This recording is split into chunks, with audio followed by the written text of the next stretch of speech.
Hey guys, it's Urgo. Just wanted to update you on the home buying process here. The past week or so I've been doing a lot with mortgages, looking up quotes online, trying to find the best one, and starting the loan approval process and all of that fun stuff. So I guess your question is, where do you really look to find the best mortgage?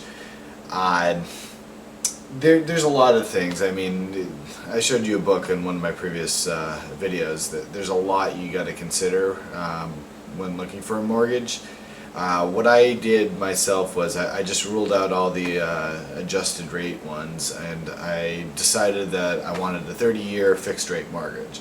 So since I had that already in place, I found a couple of websites. I'll put the link on the side. But Zillow.com has a good list of comparing mortgages, and MSN does as well, and I'm sure there's plenty of other ones too. But I guess one thing I wanted to let you guys know that I wasn't aware of when I started this was when you're applying for them, you go and you have to select like a 30-day lock or a 60-day lock.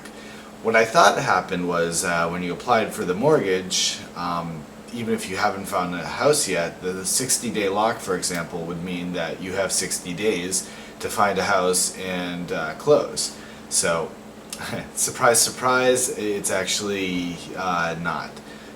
You apply for it, you can apply for it and get pre-approved beforehand, but the lock period actually only starts when you find a property.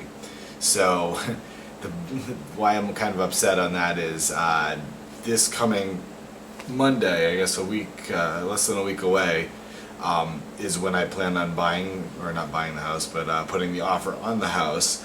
And as of the past couple of days, rates have been going up. So I applied last week. I think the rate was something like 4.785 or something. And now the rate, best rate I can do is I think 4.875. I think the base rate at the time was 4.875 with then points putting it lower, and then now the base rate is 5.125, the place I'm picking. Anyway, you know, there's not much I can do about it, but I just wanted to make people aware of that because that was kind of a surprise to me. Also, I guess the last thing I'll say about that is there's so many choices of places to get loans at. What I ended up going with was the bank that I actually use right now. They weren't absolutely the lowest, but they were pretty close to that, and I knew I could trust them. Some of the other sites that I was looking at, it looked like I was in Vegas, or you know, some spam site with pop-ups because it was coded in bright red. Things weren't flashing, but it was as close to it as you can get without getting there. So I don't know, I just felt that I could trust this place better, and the rates weren't low enough to make me go towards one of the others. The other thing that I found out that was a surprise to me as well is the credit score actually isn't as important as you might think.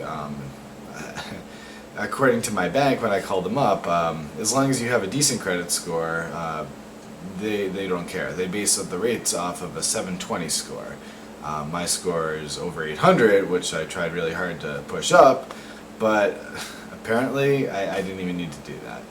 But I guess it doesn't really hurt anyway. But yeah, that's my story on mortgages. As I mentioned, in just a couple of days I'm going to be heading back down to North Carolina and hopefully deciding between my top choices. I got about 4 choices on my list. One of them, actually, if you watched my previous one, is the house in the bottom left on the visiting houses video. The other ones I didn't visit myself, so I don't have videos up on. But yeah, I'm getting pretty excited here, and thanks for watching, guys. Take care.